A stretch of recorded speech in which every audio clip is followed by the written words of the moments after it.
houses. It's incredible. I've never seen such a thing. But she gets away with it because she was able, she's also Western educated. She has a PhD from the United States.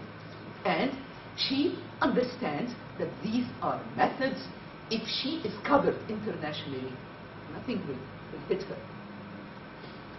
So basically, even though of that, we see that the need was even let go. Even though women NGOs, and I know many of them, interviewed quite a few of them, they have been calling for laws to protect women because the stories are very clear, particularly if you go to the poorer section where women don't know their rights. And this is what happened with Jamshir, this woman. She had a coterie of women who had been plagued by the rulings of the courts, and they go around and stand.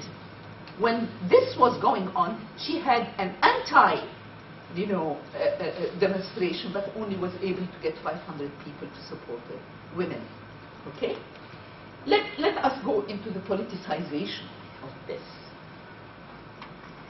Even though Bahraini NGOs tried to, for a long time, since the 50s, and particularly in the 80s, to really codify and bring some changes, they were never listened to because the government was not supporting it.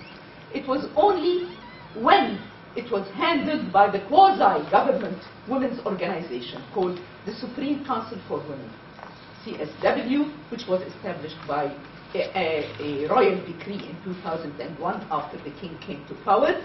When these people took over the case, it became a fact. It began, there were discussions, there were meetings, and in fact, there were discussions between Shi'is and Sunnis.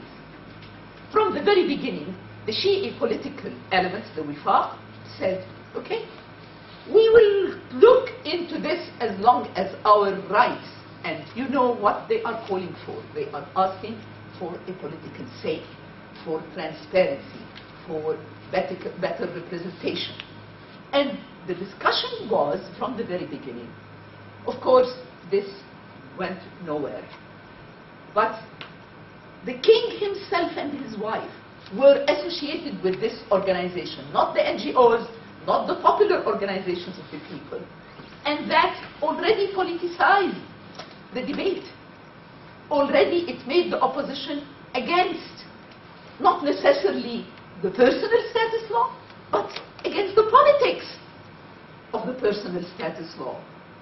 And at the very end, in 2005, negotiations were very serious, and there was a challenge to the Shia that we're going to come out with a law for everybody, for all women, covering all the Sharia.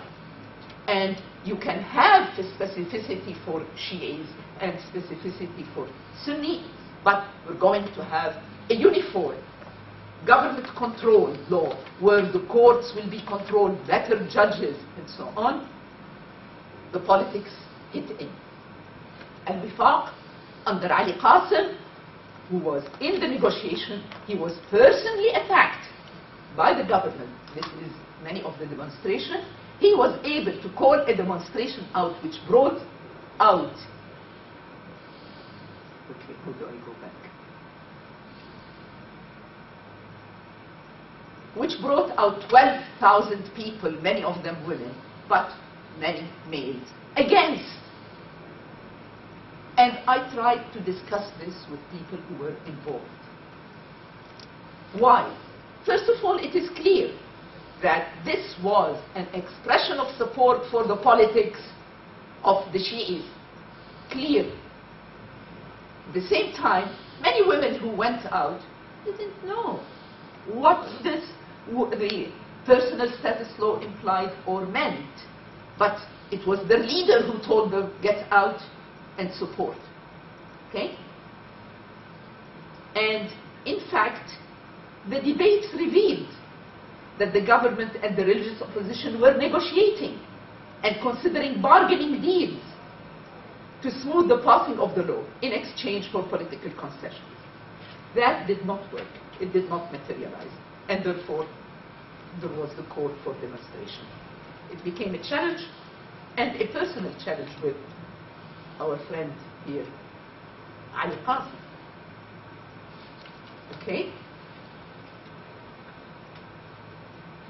The law was meant for both, to cover personal laws for both. It was finally drawn in 2009. And when the Shias knew it might pass, they made it clear to the government, we'll come out with similar demonstrations that we went out in 2005. They had to give in.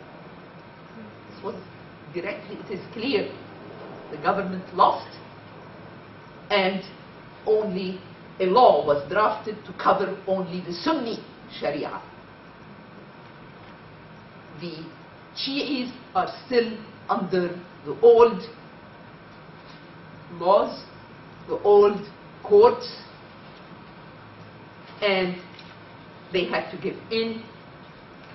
The political nature of the whole discourse concerning the personal was made very clear to me through my interviews of some highly educated, politicized, professional Shia women, lawyers, who were strong endorsers of women's rights generally. But when it came to this, when it came to that event, they supported the stance of the Shia religious opposition. In explanation, I was told this was demonstrated by the street. This is democracy. And therefore, democracy, women are paying a price for what is democracy in one side or the other. Even though today various Shia religious women, some activists among them, have come out against the one-sided law. They feel Shia women are really maligned and have a very heavy duty. I had quite a few Shia women who were helping me with my work when I was doing my research there, and many of them specified the personal problems with the courts, with the Sharia courts, and the Sharia judges, okay? So, but in the final analysis, it was politics that won, and for keeping Shia women less protected.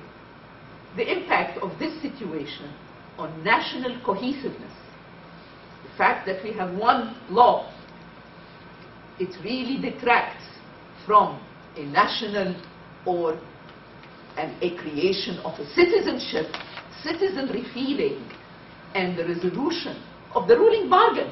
This is a very unworking ruling bargain. We accepted you as a king. They made him a king. He was not. He was a sheikh before. We brought you as a king with a constitution, but it is not being followed. So the impact and is bringing an impulse that colors all the politics of the country. For Sunni women, the new personal law is really working. There are new courts, control of who the judges are, better educated. It doesn't cover everything. Still, the spirit of Sharia laws are there. Many issues have been cemented on the Sharia, like a woman cannot go to work, a Sunni woman, without the approval of her husband, still under Sharia. But in marriage, it has really helped. The age, the consent, the various stipulations in the marriage. A woman can put stipulations, I want to work, in her marriage contract, and so on. All have been accepted now and forgiven. So at least it is one step forward in a long, long path where Bahraini women have been fighting, and from my research and work with them, they have been doing that since the 50s.